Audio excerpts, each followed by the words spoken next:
Okay, I am going to write my name right here. We're going to put our gnome houses on a piece of paper so that they stay with our names. If you forget to put your name into the clay, which you really should do, so that they don't get lost, because obviously this paper will not go through the kiln with it. The kiln heats up to approximately 2,000 degrees, which makes the clay glow red hot, and then it becomes ceramic. So clay is generally a material that comes from the earth. When you think of mud and dirt and that kind of thing, clay is part of the makeup of soil. It's a very heavy material, and so in rivers, when you see, runoff and everything looks muddy, clay is one of the first things to settle out of the water. It's much heavier than any organic matter like plants and sticks and things. Tends to settle out in layers, and that is how sedimentary rock is formed eventually over millions of years. But clay bands can be found in riverbanks all over the world, and that's really how the first ceramics started being made back in prehistoric times. People would have probably been traveling along a riverbank, built a fire to keep warm, to keep predators away, and depending on how it was built on the riverbank, if they were on a clay layer, once the fire had died down, there would have been almost a plate where that fire had taken place. So finding out that they could create a material that wouldn't then dissolve in water, that would keep its shape, that could hold things, really was a foundation of civilization, along with farming, because they had to be able to store things, and clay was really something that allowed the prehistoric peoples to do that. So I have this piece of clay, and I am going to cut about 1/3. So like if I look at this, it's not quite 1/3, but so I'm going to cut so that I've got a slightly bigger piece, slightly smaller piece. You can use a plastic knife. If there's a clay knife, or this is from the Dollar Tree, I use them for our clay things, but a plastic knife will work. This smaller piece we're going to be working with first. I'm going to take this and I'm going to flatten it down into a slab. A slab is a flat, pancaked piece of clay. You don't want to go crazy. You don't want it to be too thin. This is between 1/4 and 3/8 thick. I would not go thinner than that. It will break.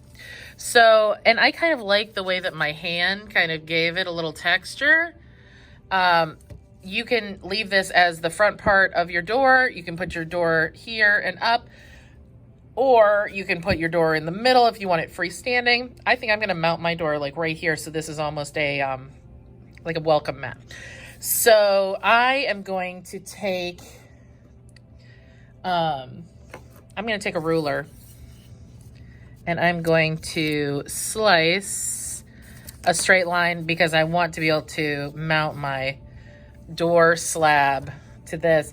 Now I've got this piece of clay and I have a little container of water. I'm going to take these little extra bits and I'm going to drop them in here because we are going to be scoring, which is basically scratching lines in the clay, and we are going to put slip into those scratches. And what that does is it helps the clay to adhere to itself and forces air out of those scratches so that everything sort of joins together. So what I'm doing right now is I'm kind of trying to break up those little pieces into the water so that it just gets some muddiness to it, like if the clay washed off the riverbanks and down the river, you'd have that in the water. So I kind of like that texture right now. I'm going to leave it. And I am going to take this piece and I'm going to set it on a paper towel. I'm going to set it off to the side. There are 4 different ways that you can shape clay. Slab, which we just did by pounding it out. You can also use a roller, which I'm going to be using with the door. But a slab is a flat piece of clay. A coil is when you roll out a snake or a log of clay. Pinch pot is when you roll it into a sphere and open it up into a little cup. And then wheel thrown is when you are taking your clay, you're putting it on the pottery wheel and you're forming it using the pottery wheel, which makes it symmetrical and very, very even and smooth. It takes a lot of practice. It is something that we work on in the upper levels of ceramics and sculpture, but it's something that really does take a lot more muscle than you would think. It looks easy when you watch videos, but it is something that takes a lot of work. It's not just something that you get, you know, to figure out in an hour. So I've got my slippy looking stuff. I think, yeah, I'm just going to go for it. I'm going to punch this down. A little bit of anger management, never hurt anybody. I'm going to take a pencil and put it on either side of this piece of clay on my paper. Notice that I did not do this straight on the table. Clay has a tendency to stick to smooth surfaces. And if I had done that directly on the table, it would definitely want to stick to the table. So I've put it on the paper. Sometimes I'll put it on fabric. I've got a piece of fabric here, but you will have paper, so that's what we're going with right now. So I put the pencil on either side of this when I roll it, because pencils are about 3/8 of an inch thick, which is a great thing to aim for with your thickness. So I think I've got a good size. I'm going to save that extra. So I'm going to take my ruler. You don't have to use a ruler, by the way. I'm literally just going and cutting this with the ruler. So I've got this piece. I'm going to set there because I'm going to make some extra stuff. And then I think I'm going with the curved design that I started with. Although I do like the pointy one, I think I'm going with curved. So I'm going to take my pencil and I'm going to sketch my curve because I want to use as much of this as possible. So I'm going to kind of sketch out what I want it to look like curve-wise. I think that looks pretty good. And then I'll take my knife, whether it's the plastic knife, whether it's the metal knife. I could probably cut it with the pencil, but generally, there we go.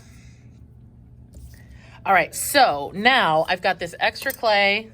There's a little bit of stuff in it. Don't let that in there. And I'm going to be using this, but I want to keep it moisturized a little bit. Clay does dry out, and you want to make sure that it stays in its plastic stage, which is its most malleable and squishy stage. It goes from plastic to leather hard, which is like cheddar cheese. So it's not fully dry, but it's also not, you can't really form it anymore. I've got the hiccups, sorry. So to then bone dry, which is crumbly and super dry. And then that's when it's ready to fire. So what I just did was I took my finger. Alrighty. And I ran my finger along here.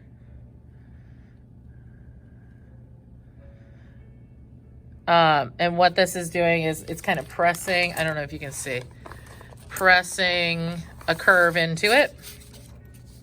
Because I wanted to really make a door frame, because I wanted that little like bumpy, rocky look. So I'm drawing a line here so that I've got my door and door frame separately. I'm going to put an extra doorknob on mine. So I'm going to just poke a hole, because I have a little brass paper fastener that looks perfect as a doorknob, and I'm going to hot glue it in later. So I'm just poking a hole. I've got this round water container, and I think I'm going to press, oh, that's too big. We'll just draw a circle. I'm going to follow this curve. Well, I guess I did a half circle on that one, but I like the circle window that I did for that one. So I'm going to draw a circle-ish. Now, if you've got some crazy little, you see these little leave-ins right here? Don't worry about those. Part of what happens when this gets leather hard and starts to dry is that you'll be able to just pick that off. So don't stress about that at the current moment, because the more you try to get that off of there, the more it will be a giant pain in your butt. So I really just kind of leave that there unless I can literally just pluck it off like that one. If they're real little, don't worry about it. You'll be okay. I'm going to make the little like plus sign, and I think I'm gonna like, maybe I want to cut those out. I don't know. I kind of want to. So if light was shining through, it would show through there. Now, this is on paper, so it should pull out of there. There we go. And I can either put this in my water container with my slip, or I can just let it sit. So, pull that out.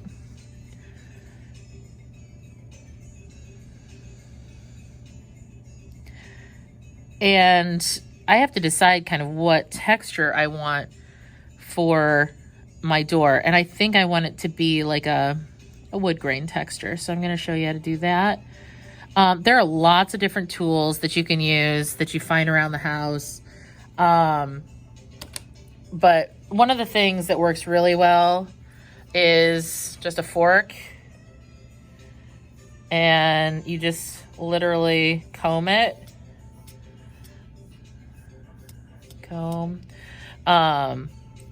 You can also use a pencil. So you'll notice that kind of went over my window area. I'm going to fix that in a second. I don't know what's happening with the music in the background. It sounds like an 80s cop show, but okay. I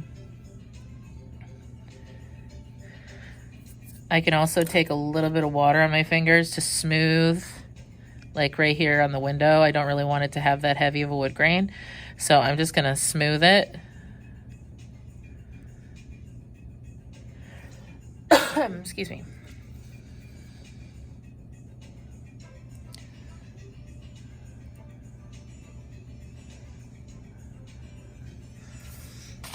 So, and again, this little like niblet thing, that should pull out of there later. I want to make this look sort of like stone. So kind of like it does in this picture. So I'm going to kind of like come in with my pencil and like make like little weird shapes. And usually there's a keystone in a frame that's kind of wedge shaped. So I'm going to put this up here first before I finish the rest of this, because then I can get those shaped in real well.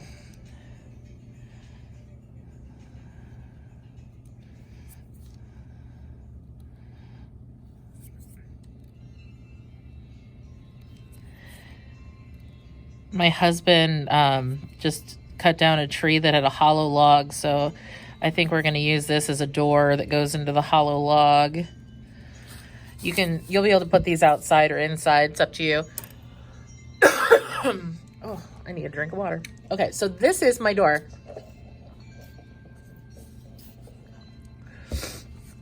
Right now, it is single-sided. I can pick it up carefully and turn it over. You don't have to do both sides. However, you should write your name on the back of it, because now I'm going to take my base here, and I said I wanted to like join it on like this. So I want to score. I can do that with the fork. You just scratch where it's going to attach together. Do not do crossways.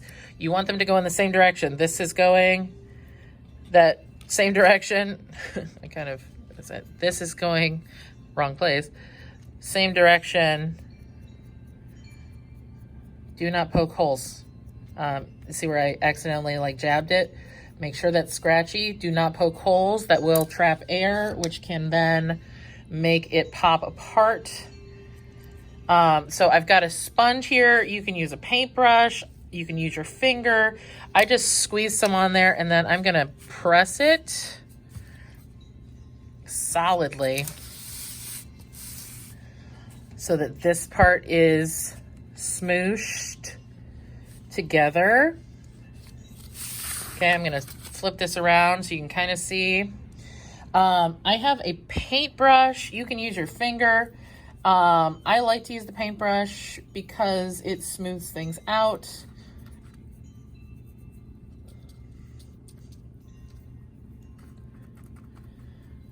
And I'm going to let this sit just like this while I kind of play around with some extra stuff. So I'm letting that set up. I'm going to take some of this extra clay. I'm going to mash it. You do not want air pockets in there, so I'm going to kind of smoosh that together. I'm going to roll a sphere because I want to make a little mushroom. So I just rolled this sphere, and then I'm going to take another little piece. I'm going to roll it into a coil, a log. I'm going to try to make it a little more even. Like that. I'm going to make 2 mushrooms. You can also, if you wanted to make little like things of moss, you can make sure you mash that together. See where I put water and it's like in a line? Make sure that's all incorporated. So if I wanted to make moss, I could take this and kind of just make a little blob. And then sometimes I'll just like scratchy because it'll look grassy. You still want to score where you're attaching things. So like if I wanted this to be like a little bush right there, I could do that. Brillo pads, scrubbies, make like a good mossy texture. So mushroom wise though, I'm going to take this little log here and I'm going to cut it in half. This is going to be the stem. And then another stem. If I wanted a smaller one, hey, guess what? I roll this some more. Whether it's on the paper, whether it's in the air. There we go.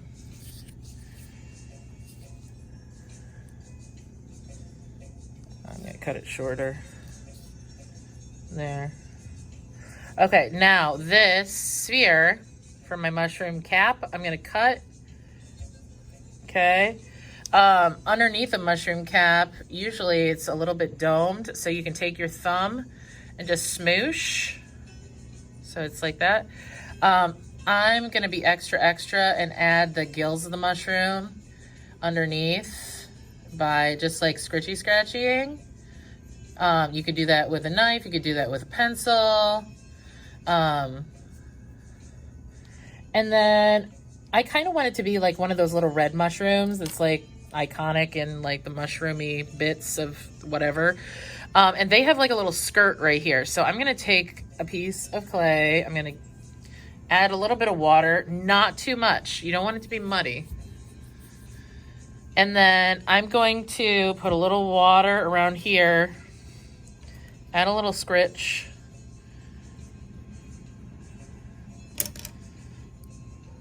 A little scoring. I know scritch is not really the vocabulary word we're going for, but, and then I'm going to make sure that there's no water trapped in there. Add a little water. Join this together. And like right now that looks like a little hat anyway. I'm gonna take my fork and kind of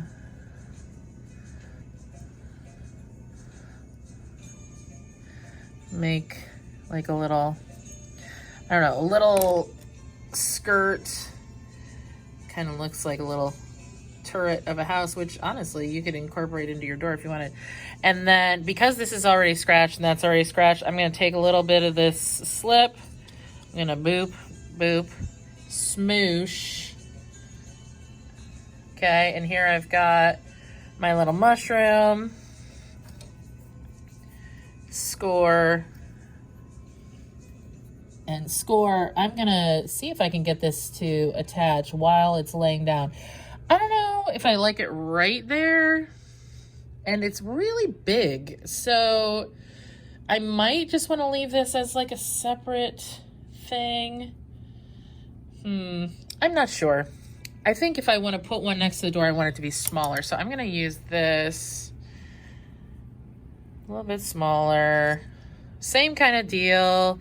I'm going to make this little part of this, I'm going to make a smaller mushroom cap. So I'm just kind of making sort of a half circle and then smoosh. Is that, I think that's still too big. Make your design choices. This is something for you. Oh, maybe I want to do like one of those little like toadstool mushrooms that are more like, I don't know, they're more pointed in the middle. So I'm going to kind of put this on my finger like a hat and smoosh. So there's my little, oh yeah. See, now I kind of like that. I can put, I still think it's too big. And it's stuck. Cut this smaller. So this is a knife from Dollar Tree. It is an actual knife. Sharp things are sharp. Don't do stupid things. Make good choices. So I was just like pressing down. You don't saw into yourself. These are fairly dull because they've been used so much, but if you were at home or if you are in another classroom and you are like working with something, always be aware that you need to realize that sharp things are sharp. Okay, so I am scoring and attaching here. I'm going to lean it.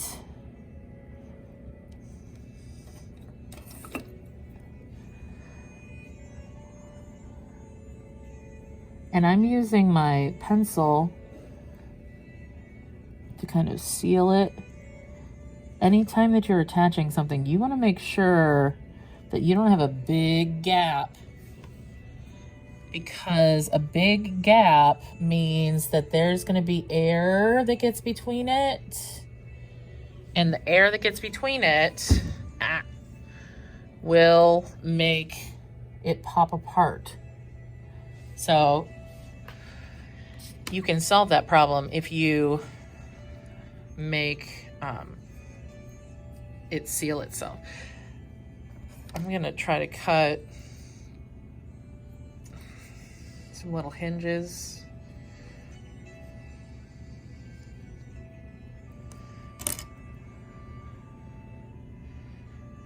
So I'm just going to sit this on here.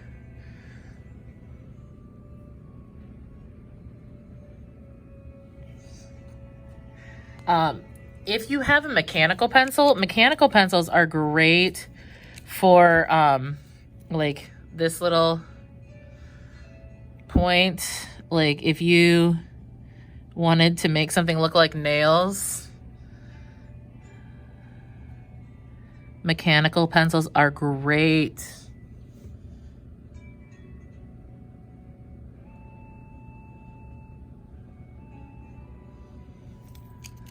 Okay, you can also use them to add like little, like if you wanted little decorations and things. Mechanical pencils are great for that. So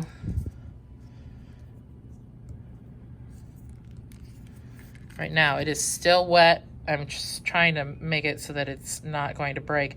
So I'm going to be leaving it that way, but I want to put some stuff on here, so I have to very cautiously lift it up. I'm going to make a little welcome mat, and I'm going to draw things in here.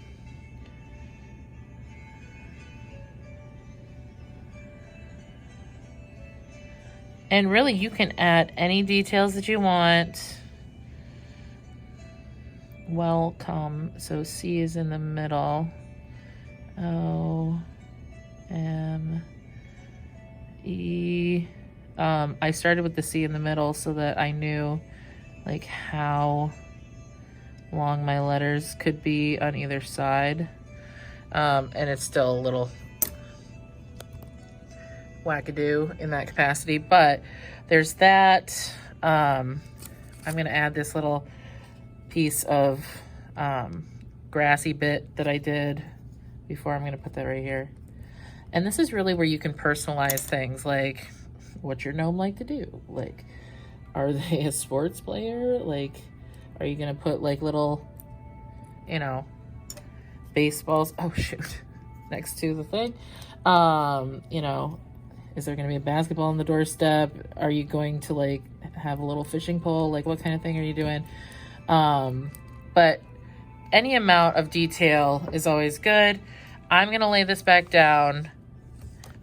If you forgot to put your name on the back of the door, you can put it on the back of your base. I'm writing that right now.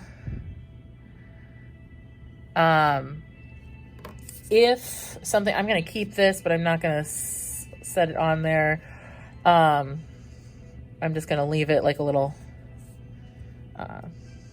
stool. And you can make other things out of the extra if you have extra. But I'm going to let it sit on here. My name is on this paper where I had the sketches. My name's on there twice. So really it can be anything. Make sure that you don't waste the clay. Keep it moisturized. And then after you're done, if it's not done and you run out of time, you can always wrap it very tightly in plastic so that it doesn't dry out, and then come back to it. Otherwise, you're going to put it on a board so it can dry completely and then be fired, and then we'll paint it once they are fired.